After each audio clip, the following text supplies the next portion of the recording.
రామకృష్ణ పరమహంస ఒక విషయం చెప్తుండేవారు. కొత్తగా రాజ్యసభకి వెళ్ళాడు ఒక పిల్లవాడు తండ్రితో కలిసి. ముందు మంత్రి గారు వచ్చారు, చూసి ఆయనేనా రాజుగారు అన్నాడు. కాదు కాదు రాజుగారు కాదు. సేనాపతి వచ్చాడు, ఆయన రాజు కాదు కాదు కాదు. ఏదో దండనాథుడు వచ్చాడు, ఆయన కాదు కాదు. నిజంగా మహారాజు గారు వచ్చారు. ఆ పిల్లవాడు అడగలేదు, తెలిసిపోయింది చూడగానే ఆయనే మహారాజు అవ్వారని. ఎందుకని? ఆ వేషం అలా ఉంటుంది. వేషానికి అంటే కట్టుకున్న బట్టకి గౌరవం లేదనుకోకూడదు.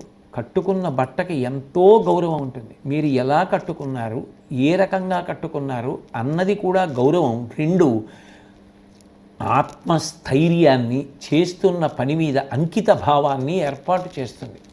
అందుకని తగిన వేషంబు తను తాను పొగడుకొనమి.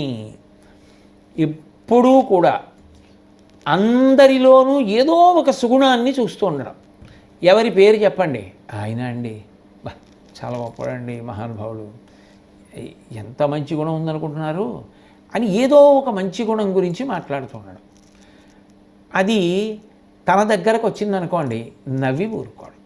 అంతేకాని 24 గంటలు నేను అంతవాణ్ణి ఇంతవాణ్ణి, నేను అది చేశాను ఇది చేశాను అని తనని తాను పొగుడుకోకుండా ఉండగలగడం.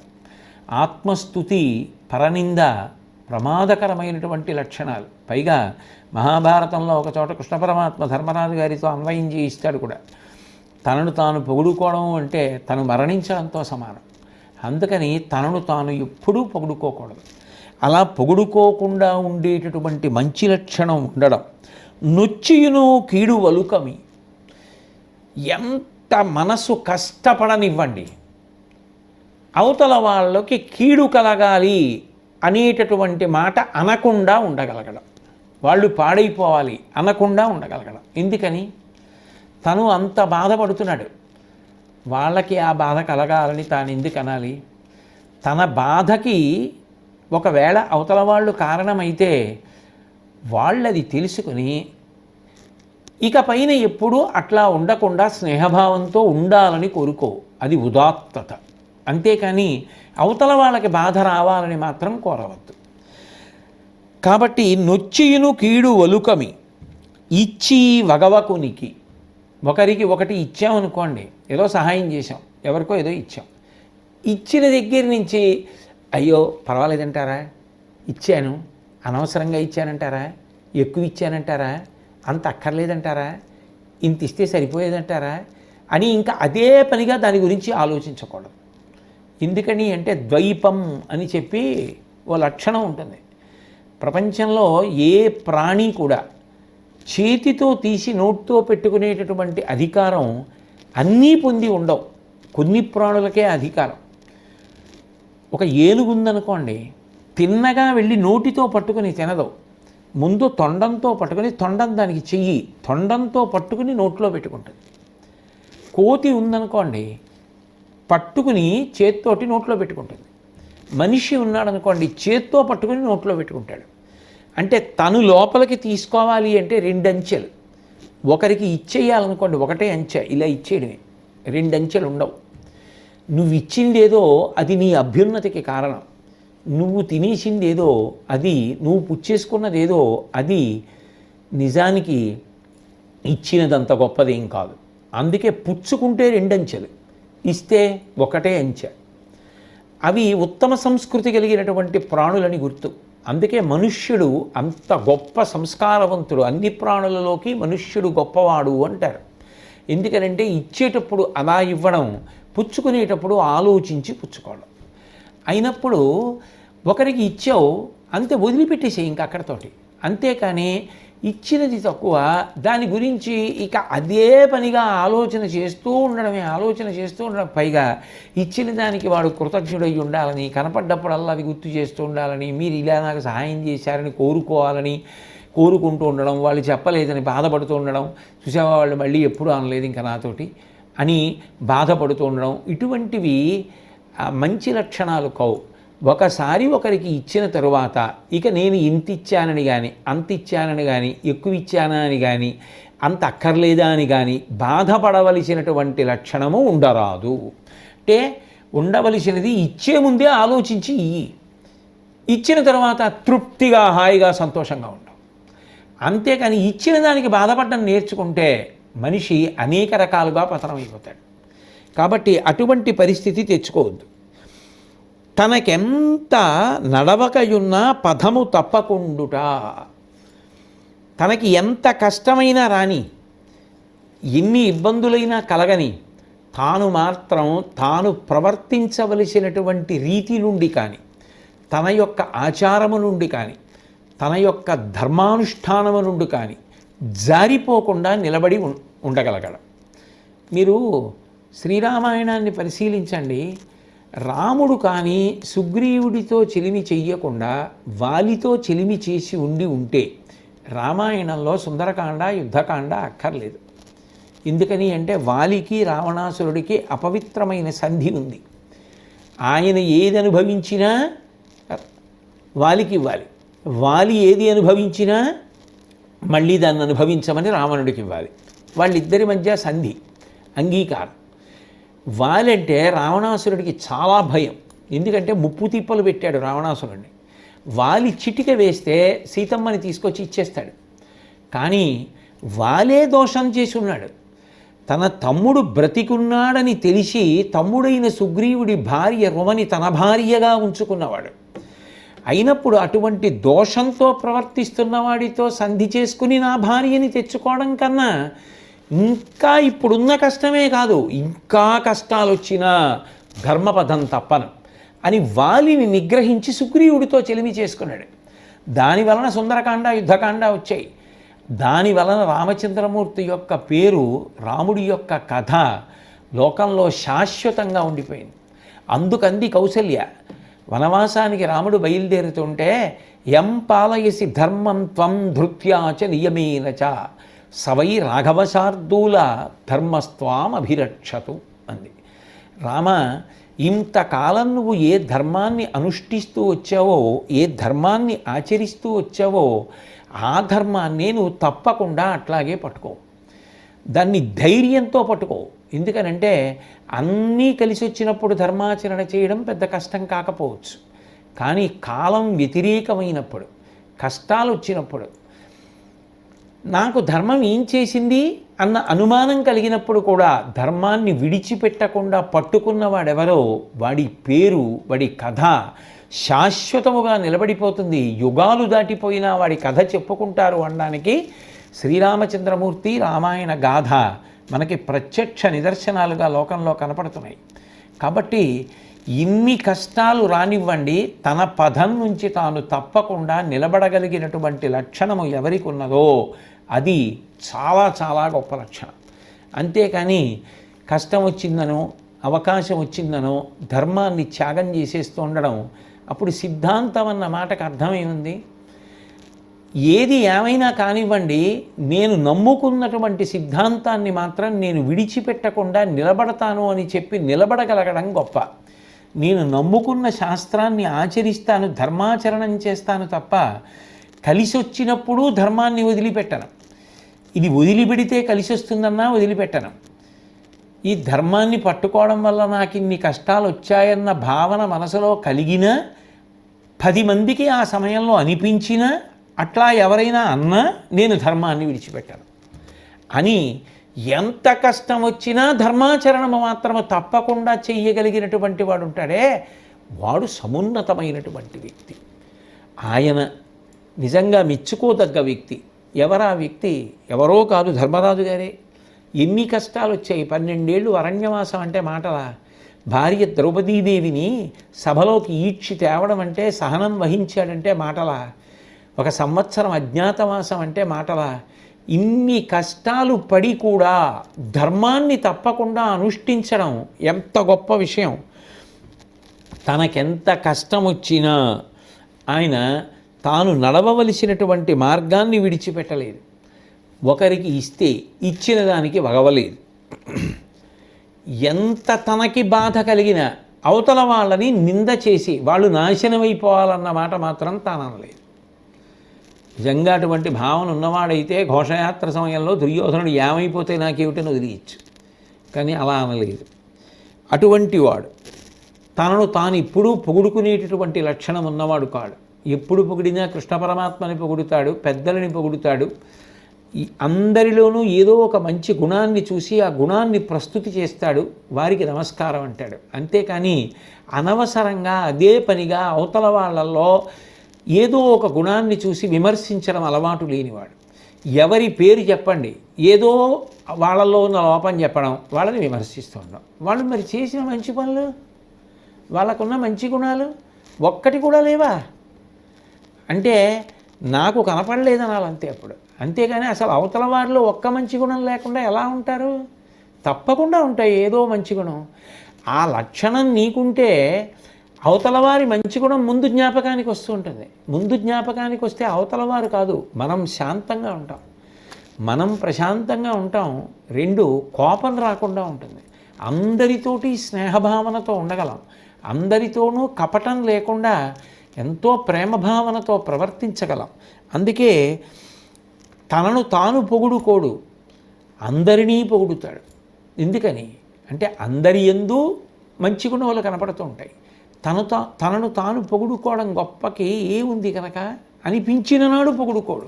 అందుకని బలవంతంగా నిగ్రహించుకుని ఇంత గొప్పవాడిని కానీ పొగుడుకోకూడదని బొగ్గపట్టి పొగుడుకోకుండా ఉండడం కాదు. పొగుడుకోవడానికి నేనెంతటి వాడిని పొగుడుకోను అని పొగుడుకోకుండా ఉన్నవాడు ఉంటాడే, ఆయన గొప్పవాడు. నేను ఒక సభకి వెళ్ళాను ఒకప్పుడు. వెళితే చాలా లబ్ధప్రతిష్ఠుడైనటువంటి వ్యక్తి ఆయన నా పక్కన కూర్చుని ఉన్నారు. ఆయన ఆ రోజు కొన్ని పాటలు పాడాలి. ఆయన దగ్గరికి వచ్చి సభా నిర్వాహకులు అన్నారు, అయ్యా మీరు కొంచెం మీ వివరాలు ఈయనకి ఇవ్వండి, పరిచయంలో చెప్తారు అంటే అన్ని బిరుదులు, మీరు చేసినటువంటి మహత్తరమైన విషయాలు, మీరు చేసిన గొప్ప గొప్ప కచేరీలు, మీరు ఎంతకాలం ఈ కర్ణాటక సంగీతం అభ్యాసం చేశారు, ఇవి అందరికీ అంత బాగా తెలియకపోవచ్చు, అందుకని ఒక్కసారి మీరు చెప్తే ఈయన రాసుకుని చెప్తాడండి అన్నారు. అంటే ఆయన అన్నారు, ఏమిటి చెప్తారు నా గురించి చెప్పడానికి నాకే ఏమీ తెలియదు, ఇంకా నేను మీకేం చెప్పను, ఒక్క వాక్యం చెప్పండి చాలు.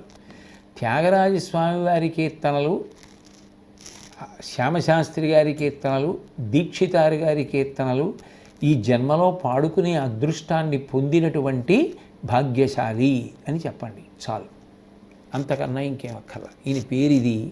ఈయన అటువంటి వాగ్గేయకారులు, అటువంటి మహాపురుషుల యొక్క కీర్తనలు కొన్ని పాడుకోవడానికి జీవితంలో అదృష్టం పొందిన వ్యక్తి అని చెప్పండి. అది నాకు ఉన్న గొప్ప అదృష్టం, అదొక్కటే.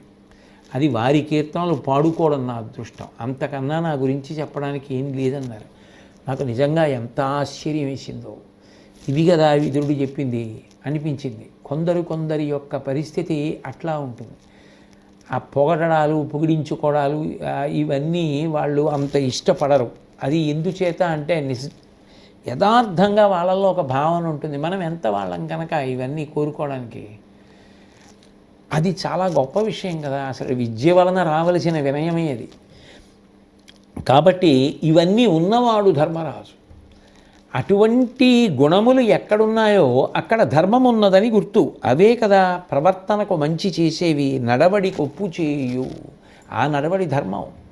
అటువంటి ధర్మరాజుని చూసిన తరువాత నీకు ఆయన రాజ్యభాగం ఆయనకి ఇచ్చేయాలని నీకు ఎందుకు అనిపించట్లేదయా?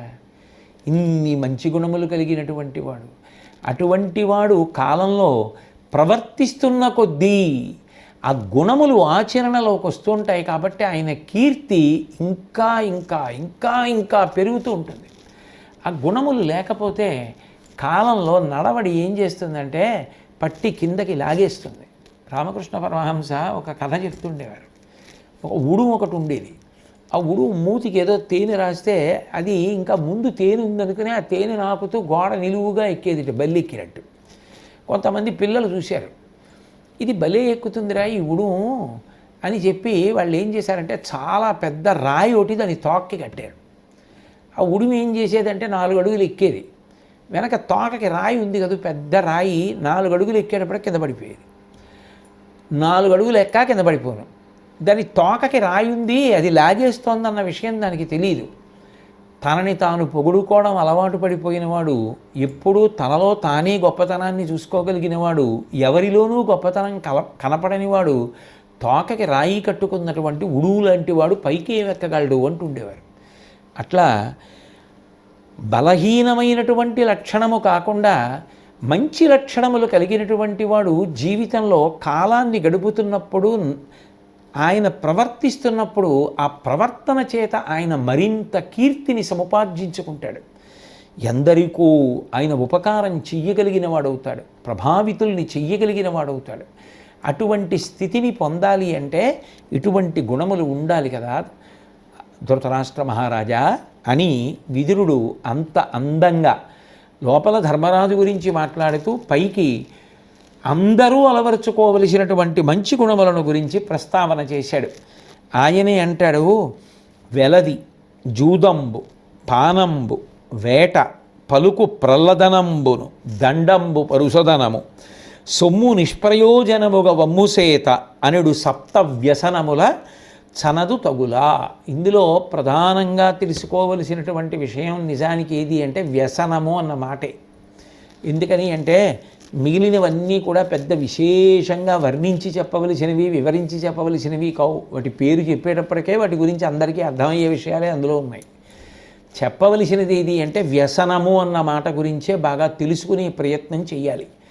వ్యసనము అన్న పేరు దేనికి వస్తుంది అంటే, ఒక్కసారి దీని రుచి చూద్దాం, ఒకసారి దీన్ని అనుభవిద్దాం అని ఏ నిషిద్ధ కర్మ, ఏది శాస్త్రం వద్దు అని చెప్పిందో అటువంటి దాని జోలికి వెడితే నన్ను నేను నిగ్రహించుకోగలను, ఏం పర్వాలేదు, ఈ ఒక్కసారి తప్ప ఇంకెప్పుడూ నేను ఇటువంటి తప్పు చెయ్యను అని తనకి తాను ఎంత సర్ది చెప్పుకొని ఒక్కసారి ఆ తప్పు చేద్దామని ప్రయత్నం చేసినా, ఒకసారి ముట్టుకున్న తర్వాత, ఒకసారి ఆ తప్పు చేసిన తర్వాత ఇక ఆఖరి ఊపిరి వరకు నువ్వు తప్పించుకోలేవు. అది నిన్ను లాగేస్తూనే ఉంటుంది. ముట్టుకుంటే ఆ ఆకర్షణ అంతే, ఆ అనుభవం, ఆ దాని వలన కలిగేటటువంటి ఆ లక్షణం ఎంత గొప్పది అంటే అది వ్యసనమైపోతుంది. వ్యసనమైపోయిందని గుర్తేమి, జీవితంలో అదే అనుష్ఠానంలోకి వచ్చేస్తుంది. దాని వలన ఇక ఎంత అపకీర్తి రావాలో, మనిషి ఎంత భ్రష్టుడైపోవాలో అంత భ్రష్టుడు అయిపోతాడు. వెలది, లోకంలో కామము ధర్మము చేత ముడిపడడం కోసమని చెప్పి పరమేశ్వరుడు రెండుగా విభాగం చేశాడు స్త్రీ పురుషులు అని. అది ఎక్కడ వరకో అక్కడ వరకే. ఆ కామము ధర్మముతో ముడిపడడం కోసం స్త్రీ పురుషుల మధ్య ఆకర్షణ, అందుకు వివాహ వ్యవస్థ వచ్చింది. ఆ వివాహ వ్యవస్థలో తన కామము ఎంతసేపు తన భార్య యందు మాత్రమే ఉండాలి. నివర్తయమనో మత్త స్వజనే క్రియతాం మనః అంటుంది సీతమ్మ. తన ధర్మపత్ని యందు తనకు అనురక్తి ఉండడం ఎంత మాత్రమూ దోషం కాదు. కానీ అదే కామము అన్య స్త్రీ యందు కానీ ప్రబలితే పరమ ప్రమాదహేతువు. ఇక దాని గురించి ఎంత తక్కువ మాట్లాడితే అంత మంచిది. అందుకే పరస్త్రీ సంగదోషైన బహవో మరణంగతాహ, దాని వలన చిట్ట చివరి పర్యవసానం ఏమిటి అంటే అర్ధంతర మరణమే.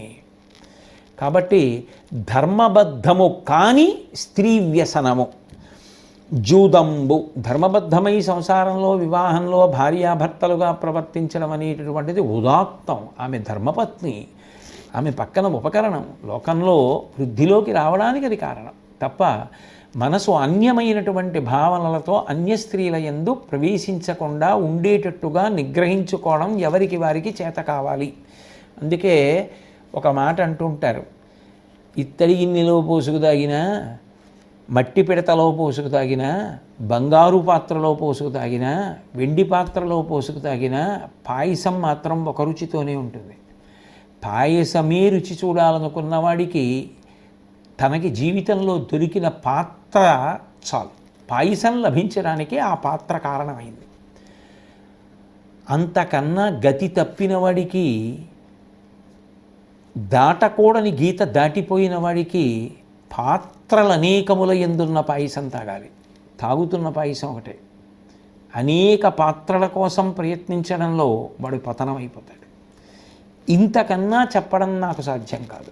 కాబట్టి వెలది ధర్మబద్ధము కాని స్త్రీ సంబంధము జూదంబు. ఇక దాని గురించి చెప్పడానికి ఏముంటుంది, దాని గురించి వర్ణించడానికి ఏముంటుంది, అందరికీ తెలుసున్న విషయాలే. పానంబు పరమేశ్వరుడు ఇచ్చినటువంటి స్థిమితం తప్పిపోయేటట్టు, స్పృహ పోయేటట్టు, ఆలోచన పోయేటట్టు, వికృతమైన ఆలోచనలు వచ్చేటట్టు, వెర్రికేకలేసేటట్టు, మురుగుడు కాలువ పక్కన పడిపోయాడో, రహదారి మీద పడిపోయాడో, ఎండలో పడిపోయాడో, ఎక్కడ పడిపోయాడో, భార్యాబిడ్డలు ఏమి ఏడుస్తున్నారో, ఇంటి దగ్గర ఎవరు ఎదురు చూస్తున్నారో, తల్లో తండ్రో ఎవరు ఎదురు చూస్తున్నారో తెలియకుండా తూలుతూ తేలుతూ ఇంటికెళ్ళి తలుపు కొట్టి తన కోసం కళ్ళల్లో ఒత్తులేసుకుని ఎదురు చూస్తున్న భార్య అన్నం తిందో లేదో కూడా చూడకుండా అనుచితంగా ప్రవర్తించడం ఏమిటి? రాక్షసుణ్ణి చూసినట్టు పిల్లలు చూసి భయపడి బెంగ పెట్టుకొని తలుపు చాట్న గోడ చాట్న నక్కడం ఏమిటి? ఏమిటి ఇంత దారుణమైనటువంటి పరిస్థితి? మనిషి ఎందు కొంతకాలం పాటు కల్పించగలిగి మనిషిని రాక్షసుణ్ణి చేయగలిగిన పదార్థాన్ని డబ్బిచ్చి కొనుక్కుని సేవించడం అంటే అది లేకుండా నేను బ్రతకలేకపోతున్నాను అన్నది వ్యసనం కాకపోతే ఏమవుతుంది? కాబట్టి పానంబు వేట.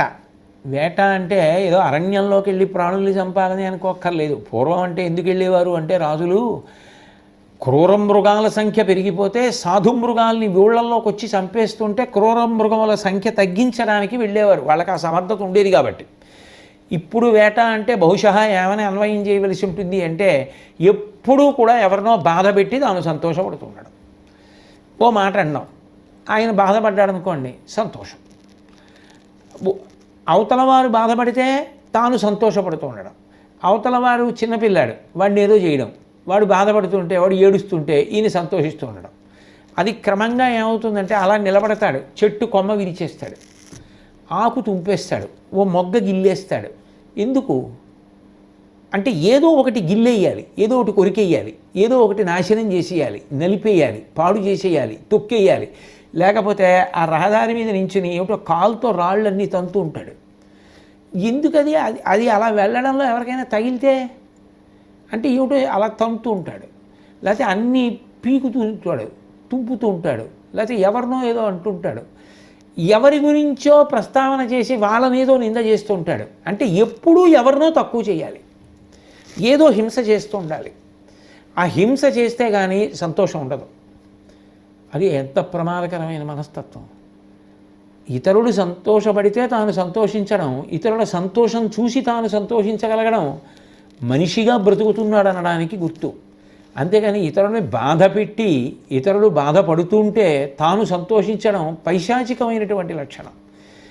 ఎవరికి వారు ఎంత తగ్గించుకుంటే అంత మంచిది. అటువంటిది మనసులో ఉన్న ఎంత జాగ్రత్తగా తొలగించేసుకోవాలో తప్ప అటువంటి వాటిని కించిత్ కూడా పెంచి పోషించరాదు. అటువంటి నీతిని మనకి విదురుడు చెప్తున్నాడు. కాబట్టి పలుకు ప్రలదనంబును, మాట యందు కాఠిన్యం. ఆ మాట మాట్లాడేటప్పుడు ప్రేమతో మాట్లాడేవాళ్ళు కొంతమంది ఉంటారు, పరమ కఠినంగా మాట్లాడేవాళ్ళు కొంతమంది ఉంటారు. మంచి విషయమే మాట్లాడినా అందులో కూడా అక్కర్లేని కాఠిన్యాన్నో అక్కర్లేని విషయాన్నో ఎత్తి పట్టుకుని అల్లరి చేసేవాళ్ళు కొంతమంది ఉంటారు. లోకంలో రకరకాల పోకడలు ఉంటాయి. అందులో పలుకు ప్రలదనంబు, అస్తమానం మాట చాలా కఠినంగా ఉండడం. రేపు మీ అందరూ 8 గంటలకు వస్తారని నేను అనుకుంటున్నాను. మనందరం కలిసి రేపు ఈ మంచి పని చేద్దాం అండం వేరు. రేపు మీ అందరూ 8 గంటలకు వస్తారని నమ్ముతున్నాను, కానీ అందరూ వస్తారని నాకు నమ్మకం లేదు. ఎందుకంటే 10 అయిన తర్వాత నేను దీనివల్ల రాలేకపోయాను దానివల్ల రాలేకపోయాను అని చెప్పేసి నాకు అక్కడి నుంచి చెప్తే నేను ఒక్కడిని ఈ పని చేయడానికి వచ్చి చేసేస్తానని మాత్రం మీరు అందరూ అనుకోవద్దు. మీలో వచ్చేవాళ్ళు ఎవరో రాని వాళ్ళు ఎవరో ఇప్పుడు చెప్పేసేయండి. ఆ తర్వాత నేను అన్నానని మీరు బాధపడే ఉపయోగం లేదు అని అసలు మాట్లాడడంలోనే కాఠిన్యం. అది ఏమిటో కొంతమంది ఒకే విషయాన్ని ఒకరు చెప్తే అబ్బా ఎంత బాగా చెప్పారనిపిస్తుంది, ఎంత మెత్తగా చక్కగా చెప్తారు. ఒక్కొక్కడు చాలా మెత్తటి విషయాన్ని అంత కఠినంగా చెప్తాడు. ఆ మాట యందు కాఠిన్యము అలవాటు ఉండకూడదు. మాట పరమేశ్వరుడు ఇచ్చినటువంటి గొప్ప వరం. 84 లక్షల జీవరాశులలో మనుష్యునికి తప్ప మాట అన్నది ఎవ్వరికీ లేదు. లేనప్పుడు ఎంత జాగ్రత్తగా మాట్లాడాలో, ఆ మాటల చేత ఎంతమందితో స్నేహాన్ని ఏర్పాటు చేసుకోవాలో తెలుసుకుని ఉండాలి. అందుకని పలుకు ప్రలదనంబును దండంబు పరుసోదనము. తప్పు చేస్తే పెద్దలు శిక్షిస్తారు. ఎందుకని అంటే ఆ శిక్ష వలన ఇంకెప్పుడు ఆ తప్పు చేయకుండా ఉంటాడు అని. మనం కూడా చూస్తుంటాంగా, సమాజంలో ఏదైనా నేరం చేస్తే న్యాయస్థానం శిక్ష వేస్తుంది. ఎందుకని అంటే అతను అటువంటి నేరం చేయకుండా ఉండాలి అని. అతనిలో ఒక మార్పు రావాలి. అరే ఇంత శిక్ష పడిందే, ఇంకెప్పుడు నేను ఇటువంటి దోషం చేయకూడదు అనేటటువంటి భావన కలగాలన్న ఉద్దేశ్యంతో వేసింది. అందుకే పరిస్థితులను గమనించి ఇంత శిక్షయే వేస్తున్నాం అంటారు. అది నేరము కన్నా శిక్ష చాలా పెద్దదైపోయింది అనుకోండి, అప్పుడు అవతల వ్యక్తిలో ఒక రకమైనటువంటి కరుకుతనం, మనిషిలో ఒక రకమైనటువంటి ఉద్వేగం, పగ, ఇటువంటివి పెరుగుతాయి. అందుకే ఎప్పుడూ కూడా శిక్ష అనేటటువంటిది చేసిన నేరాన్ని, నేరం యొక్క పరిస్థితిని దృష్టిలో పెట్టుకుని వేయవలసి ఉంటుంది తప్ప తద్భిన్నంగా ఉండడానికి వీల్లేదు సుమా అంటాడు విదురుడు.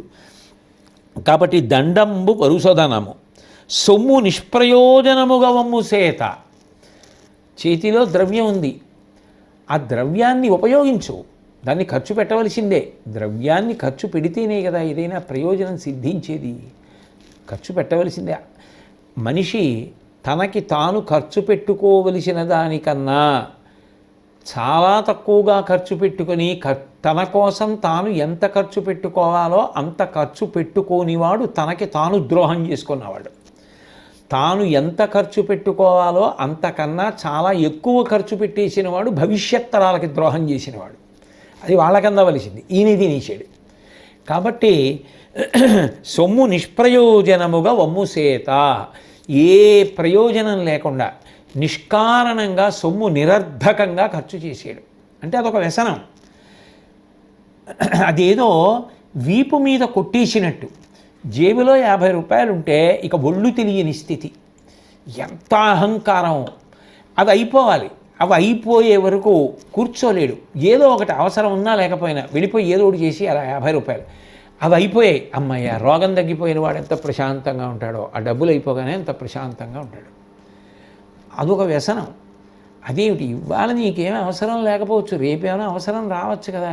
ఇప్పుడు నీకేం అవసరం లేదు, అంత హఠాత్తుగా నువ్వు జేబులో పెట్టేసుకుని వెళ్ళిపోయి ఏదో ఒకటి చేసేసి వచ్చేయవలసినంత అవసరం ఏముంది? ఉంచు, రేపేమైనా అవసరం ఉంటే వాడుకో. అట్లా కాదు, ఇవాళ ఉన్నాయి 10 రూపాయలు, ఉండడానికి వీల్లేదు, దాన్ని ఖర్చు పెట్టేయవలసిందే. అది మంచి పద్ధతి కాదు సుమా. అట్లా మనిషి బ్రతకకూడదు సుమా అని చెప్తున్నాడు విదురుడు. కాబట్టి సొమ్ము నిష్ప్రయోజనముగా వమ్ము సేత. అది అలా అలవాటు అయిపోయింది అనుకోండి, దుబారా అంటారు. చూడండి, ఊరికే అవసరమైన దానికన్నా ఎక్కువగా ఏది చేసినా దోషమే. ఇది ఈ మధ్య కాలంలో ఈ పోకడ విమర్శించాలన్నది నా ఉద్దేశ్యం కాదు, కానీ ఎక్కడ ఎక్కువ బాగా కనపడుతోంది అంటే, ఒక్క వివాహం జరిగితే 200 రకాలైనటువంటి పదార్థములను వండించి పెట్టడం. 200 పదార్థములతో భోజనం చేసేవాడు ఈ లోకంలో ఎవరూ ఉండడు. భోజనం అనేటటువంటిది కడుపు నిండడానికి సాత్విక పదార్థాలతో చక్కగా ఎలా పెట్టాలో అలా పెడితే చాలు. అంతేకాని నీకున్నటువంటి ఐశ్వర్యాన్ని ఇటువంటి అనవసరపు ప్రదర్శనల కోసం ఖర్చు పెట్టడం చాలా దారుణమైన విషయం కాదు. 200 ఆధరవులు వండించి పెట్టడం ఏమిటి? తాను పళ్ళెం చేత్తో పట్టుకుని ఈ 200 ఏమేమి ఉన్నాయి, ఎక్కడెక్కడ ఉన్నాయి, తను ఏం తినచ్చు నిర్ణయించుకోవడానికి ఒకటో పొయ్యి దగ్గర నుంచి 200వ పొయ్యి వరకో లేకపోతే గిన్నె వరకో తిరిగి వచ్చాక నాకు అది నచ్చింది, అది ఎక్కడుందంటే 173వ గిన్నె, 36వ గిన్నె, 26వ పొయ్య, తను తాగుదాం అనుకున్న పళ్ళరసానికి ఇంకా ఎంత దూరం మళ్ళీ ప్రయాణం చేసి వెళ్ళాలి. ఈలోగా నిలబడ్డ వాళ్ళు ఎవరి మోచెయ్యో తగిలి తన చేతిలో పళ్ళెం కింద పడిపోదు కదా. ఇన్ని ఆలోచించి వాడు తిరిగి తెచ్చుకుని తినడానికి వాడికి 2.5 గంటలో 3 గంటలో, వాడికి సమయమో వృధా. ఎన్ని పెట్టాడో గుర్తుండదు. తిరగలేనివాడు తను తినవలసింది వదిలేస్తాడు, అక్కర్లేనిది ఎదురుగుండా ఏది కనపడితే అది తినేస్తాడు. ఆఖరికి మిగిలిపోయింది ఏం చేయాలి?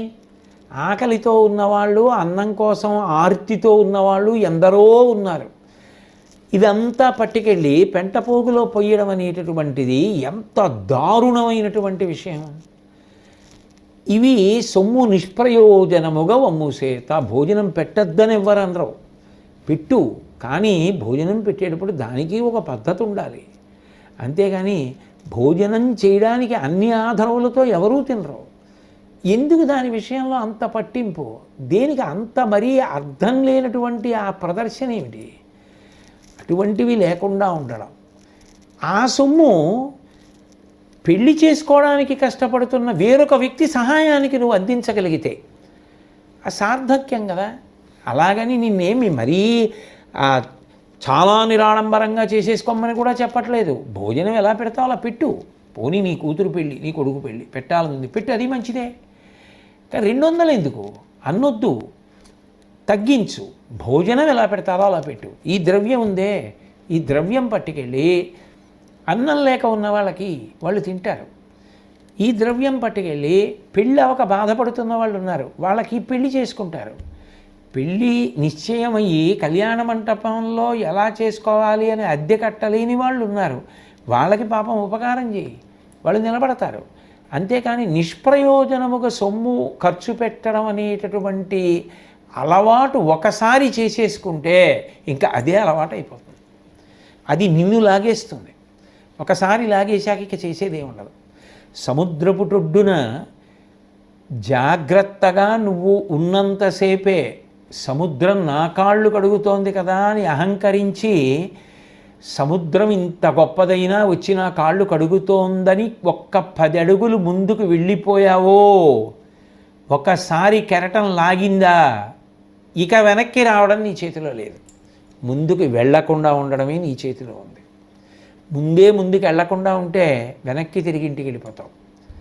సముద్రాన్ని తక్కువ అంచనా వేసి ఒక్క 10 అడుగులు ముందుకు వెళ్ళిపోయావా, శాశ్వతంగా అందులోకి వెళ్ళిపోతావు. వ్యసనం కూడా అంతే. నేను ఊంచుకోగలను అనుకుని 10 అడుగులు వేసావా, లాగేస్తుంది. కాదని వెనక్కి వెళ్ళడం అలవాటు చేసుకున్నావా, క్షేమంగా భద్రంగా ఉంటావు. ఆ వ్యసనములే ఈ 7 రకాలుగా ఉంటాయి. కాబట్టి జాగ్రత్త సుమా, వాటి జోలికి వెళ్ళకూడదు సుమా. ఇవన్నీ ఉన్నవాళ్లే పాడవుతున్నారు. వాళ్ళు పాడవకూడదని మంచి మాటగా చెప్తున్నవాడు మహానుభావుడు విదురుడు. అది అప్పటికి కాదు, ఇప్పటికి కాదు, ఎప్పటికీ లోకం తెలుసుకుని ఆచరించవలసినటువంటి సుభాషితం. అందుకే వెలది, జూదంబు, పానంబు, వేట, పలుకు ప్రల్లదనంబును, దండంబు పరుసదనము, సొమ్ము నిష్ప్రయోజనముగా వమ్ముసేత అనుడు 7 వ్యసనముల చనదు తగులా. ఈ 7 వ్యసనములను ఎవ్వరూ కూడా అలవాటు చేసుకోకూడదు, చాలా జాగ్రత్తగా ఉండాలి అని మహానుభావుడైనటువంటి విదురుడు చెప్పిన మాట. మంచి మాటలు కొంచెం కఠినంగా ఉంటాయి. కొంచెం కఠినంగా ఉన్నా అవి మంచి మాటలు అయినప్పుడు అందులో ఉన్న సారాన్ని తీసుకునే ప్రయత్నం చేయడమే ఎప్పుడూ మంచిది. బాదంకాయ ఎప్పుడూ గట్టిగా ఉంటుంది. బాదంకాయని గట్టిగా రాయి పెట్టో దేని పెట్టో కొడితే అప్పుడు లోపల ఉన్నటువంటి పప్పు తింటే మాత్రం శరీరానికి చాలా రోగనిరోధక శక్తి వస్తుంది. మంచి మాట కొంచెం కఠినంగా ఉన్నట్టు ఉంటుంది, కానీ దాన్ని కాదు పరిగణించవలసింది. ఏది పరిగణనలోకి తీసుకోవాలి అంటే లోపల నిక్షిప్తం చేయబడినటువంటి సారభూతమైన విశేషాన్ని తీసుకోవడానికి ప్రయత్నం చేయాలి. అందుకని అటువంటి మనస్థితిలో మనం దాన్ని స్వీకరించి శ్రీకృష్ణ పరమాత్మ యొక్క నిర్హేతుక కృపాకటాక్ష వీక్షణముల చేత అటువంటి వ్యసనములకు మనం బానిసలు కాకుండా, ఆ వ్యసనములకు బలి కాకుండా మనని మనం రక్షించుకొని ఉత్తమ పదంలో ప్రయాణం చేసేటటువంటి సమస్త విభూతులు అనుగ్రహింపబడుగాక అని ప్రార్థన చేసి నమస్కరిద్దాం. స్వస్తి.